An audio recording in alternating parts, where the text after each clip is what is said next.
Carol Haynes asks a good question to actually just to help people kind of understand the mechanism of some of this stuff. Please explain why Mitch McConnell has control over who gets campaign funds. Well, he has. So there's two. Oh, I can't remember them both. So there's Republican Senatorial Committee, the RSC, and then there's another one. So Rick Scott had the money, if I recall, over the Republican Senatorial Committee, and then Mitch McConnell has another one. It's a senator fund or whatever it is. So that's the perks of being the leader, in his case, the minority leader. That's the perks. You get to control the strings. Just like the president controls once you have a president, that president is the de facto head of the party, and the party is a corporation, and the president is the CEO. All right. So now, but absent a president, then you have these vice president roles. You have these what's Denethor's title? I forgot now. Steward. What a steward. Yeah. You have these stewards, and that's going to be the minority leader, or in this case, a majority leader in the Democrats. Pelosi in the House, she controls a lot of the money. So that's where they control it. So in the end, Marjorie Taylor Greene doesn't control where the money goes. In the end, Matt Gaetz doesn't control where the money goes. So that's why you learn to play ball. You learn to keep the leadership happy. And as we know, Mitch McConnell decided to pull, I think it was $7 million, if I recall, from people like Blake Masters and Adam Laxalt and their contacts. Even Oz at one point he pulled money from and gave it to Lisa Murkowski, who's going up against Shabaka, who is herself a Republican. So that's why Alaska's red right now on this Senate map, because it doesn't matter who wins. One of them's going to be Republican. And yet it was just a kickback for his old friend Lisa Murkowski, because he knew she won, she'd vote for him as Senate leader of the party. So there you go. That's just how the corporate structure is works.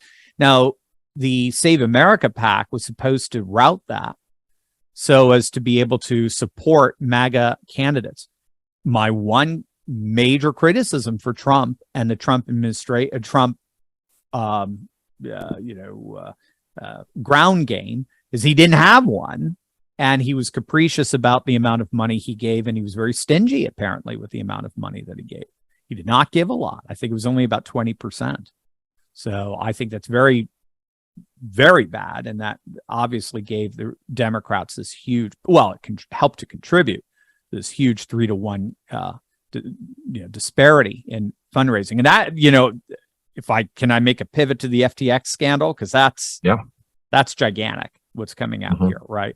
So for those of you who don't know, and it'll probably be my first video tomorrow, because as it's all coming out, it's pretty astonishing. So just to set the stage quickly, for those of you who know cryptocurrency, we have what are called cryptocurrency exchanges, where you buy and sell crypto. And there's another number of companies where you can do that. You can go to Binance, you can go to Coinbase, you can go to Kraken, go to Gemini. There's a bunch of them. But one of the biggest ones out there was an exchange called FTX.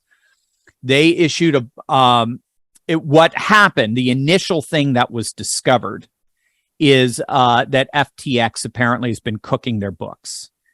They were issuing their own tokens, that crypto tokens that they created themselves, that they valued themselves, sold them to one of their biggest shareholders to artificially prop up their market value and make them appear as if they were liquid, liquid enough to be a viable exchange for Bitcoin. And what in reality happened was that this was nothing more than fabricated money to cook the books to make FTX look solvent. And it all centers around this 30-year-old founder named Sam Bankman-Fried, SBF, Sam Bankman-Fried. It turns out he is the founder of FTX. It's a relatively new company from 2019. Where he got his money to start up, we really don't know yet. This is a bit of a mystery. what we're finding out about, so you have, bookkeepers basically, finding out that this is basically a fabricated company. Okay, he's cooking the books. So that kind of blows the roof off of this operation that he has. But now, as people are investigating it, they're finding so much dirty laundry inside it that they can't even. I mean, you can't even begin to describe it. Number one, he turns out to be the number 2 biggest donor to the Democrats in the world today. All right, he is, and to be fair, he's given scraps to the GOP. Nothing compared to the Democrats. Scraps to GOP. Trump admitted to doing that back in 2016, right? He said, in order to cover your ass, every entrepreneur had to donate to both parties. But regardless, this guy was pumping so much money into the coffers of the Democrats. He was second only to George Soros. There's a really good article, I'll talk about it tomorrow, by Miranda Devine in the New York Post. She's reporting that Fried gave Democrats as much as $40 million this year. It's second only to Soros. And then, of course, he had Zuckerbucks going in there in Silicon Valley. And that's one of the reasons why Democrats have had this 3-to-1 money edge on the midterms. Turns out he's the son of a tax law professor at Stanford. His aunt, I mean, you can't make this stuff up. His aunt is a key player in the WEF. Her name is Linda Fried, an epidemiologist. Again, this is being reported today by the New York Post. She's an epidemiologist who serves as the dean of Columbia University's School of Public Health. She's listed on the WEF's website as one of their key contributors. So this guy, Fried, he came on the scene as a young kid in his 20s in 2019. He forms FTX. We don't know where he got the money from for it, the seed money to start it. He got promoted all over the place. He was on CNBC. Jim Cramer was calling him the new Rockefeller, the new JP Morgan, or whatever. As it turns out, again, he's greasing all these Democrats, giving all these kickbacks. Now it's being revealed that Ukraine appears to be involved in all this.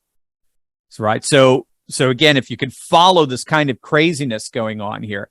So FTX gets caught cooking the books. Okay.